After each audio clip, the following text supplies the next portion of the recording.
India won their T20 series against England 2-1. Is this their true preparation towards World Cup? More questions answered for India than for England. Keep watching to find out. Welcome to Cricworldstraightup by Vijay and Prabhu. A quick recap.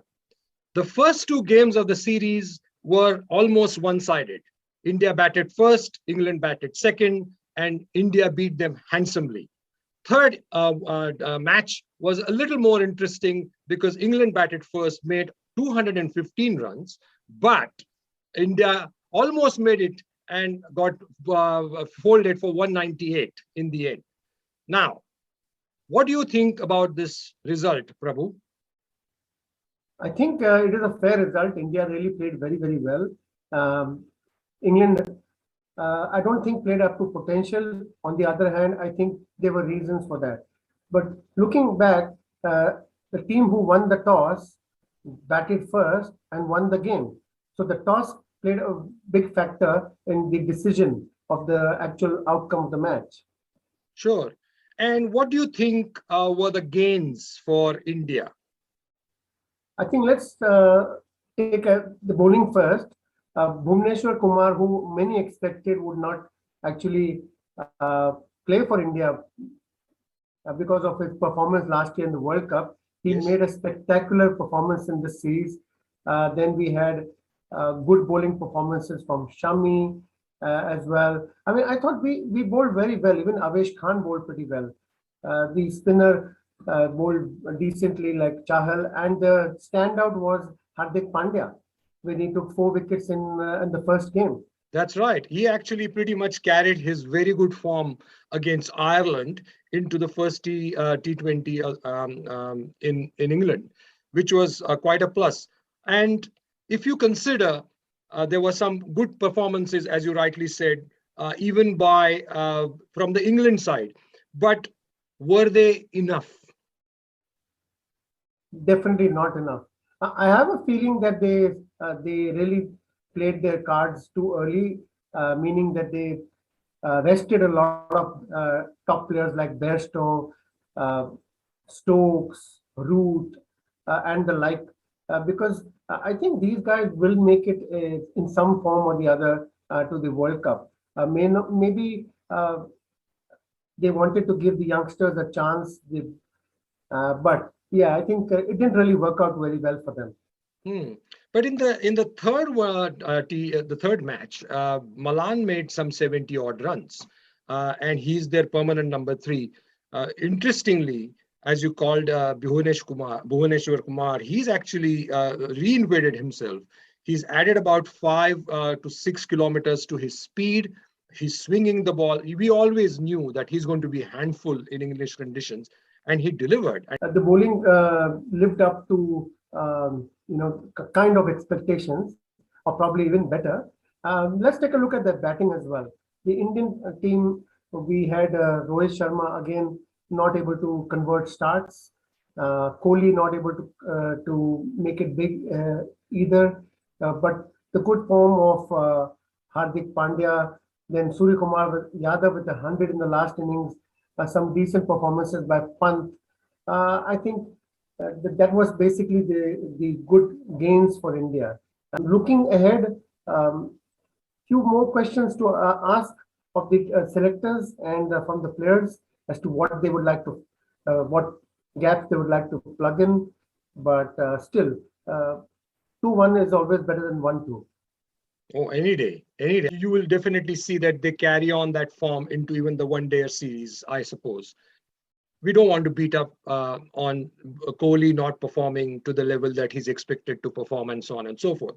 But where I feel that India is actually putting a lot of emphasis on blooding their new players, and which I liked at least in the third match of the series.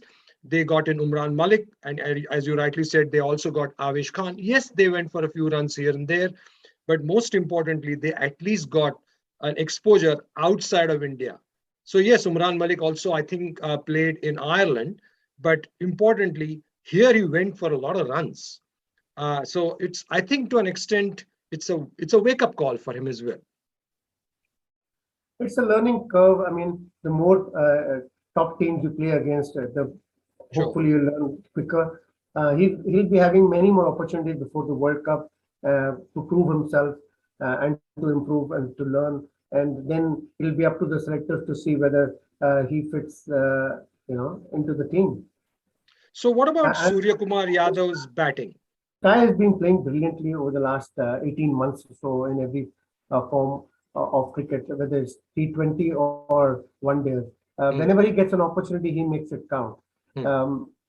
He has been branded as the 360 player, Indian 360 player, and he shows a lot of innovation. Every time he comes to the crease, whether it's the lap shot or the sweep over mid wicket or It the is. It is yeah, a he's it is very good. a sight to behold. That one, the one which he takes from outside of off stump and almost flicks it nonchalantly over mid wicket. That is just brilliant. Absolutely, or square leg for that matter.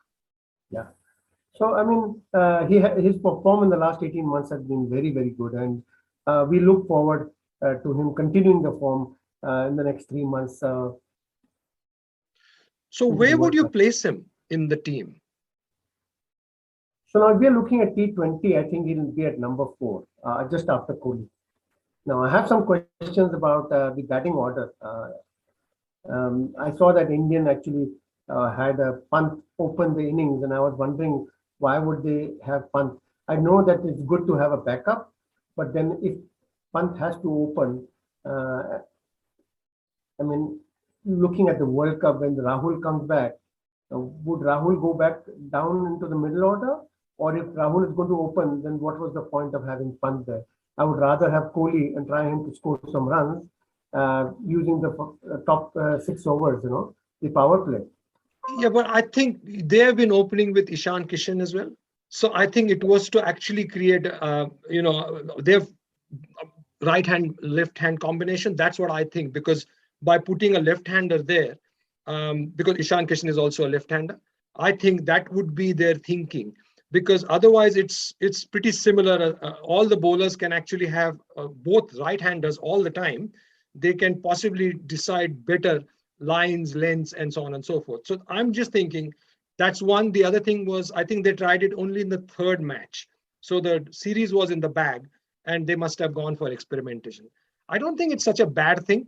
But I would say that that could be the reason why they tried Pant up in the order. I don't see him as an opener. I don't, at this point, don't see him as an opener at all. I see him as someone who comes little down, because he doesn't require, the protection of what we call the power play. He can generate shots out of nowhere. Yeah, I mean, there's another question which comes to mind. If are they going to play Pant as a floater or as a finisher?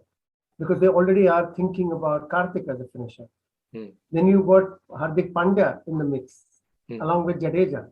So it makes it a little bit complex to see what role each player is going to play for their team in different situations. So it's going to be interesting to see how they play this one out. Yeah. Yes, apart from testing new players for England and an odd 50 here and there by Malan, Jason Roy has been failing. And that's their main trump card. Even if you look at the captain, Josh Butler, in the first 2 games, he failed miserably. In fact, he got out, I think, on the first ball. So importantly, what do you see that they should be doing? Yes, we know that, Ben Stokes and a few other players will come into the fold towards the World Cup. And it's likely that even though Josh Butler is the captain, they will have same people like Johnny Bairstow and the others getting into the white ball fold. But what do you think what are they trying to do? Because I thought, was it bravado that India was beaten in the test, therefore they thought, oh, we can just run through them? What was it?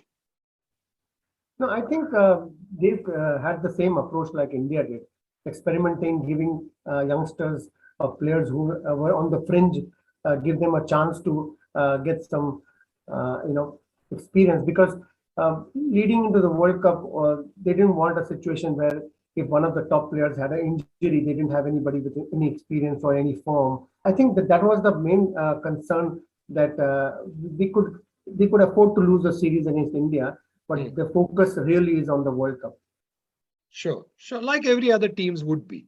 Yeah. But I don't understand the strategy of losing and that finding some things out of it just for the sake of saying, oh, doesn't matter if we lost, because winning becomes a habit.